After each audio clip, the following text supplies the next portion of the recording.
एखन एकटा हम साँझ गीत सुना रहल छी। लाइक शेयर सब्सक्राइब कऽ देबै। धन्यवाद। जय मिथिला, जय मैथिली।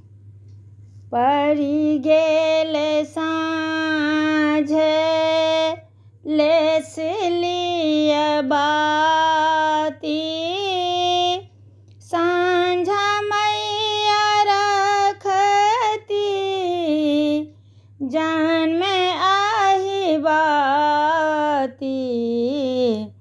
पड़ि गेल साँझे लेस लिअ बाती, साँझा मैया रखती जान में आही बाती।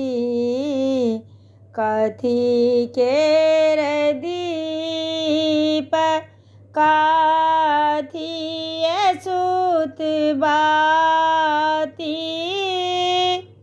कथी के तेल जरब सारी राती।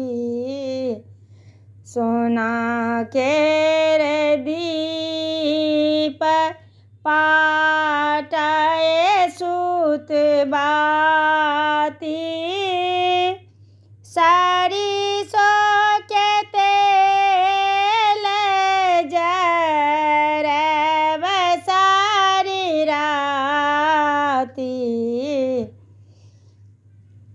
जरा लागल दीप झामक लागल बाती,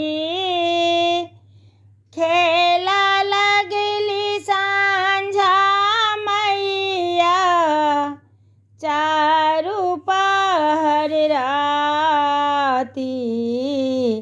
पड़ि गेल साँझे लेस लिअ बाती, साँझा मैया रखती जान में आही बाती। पड़ि गेल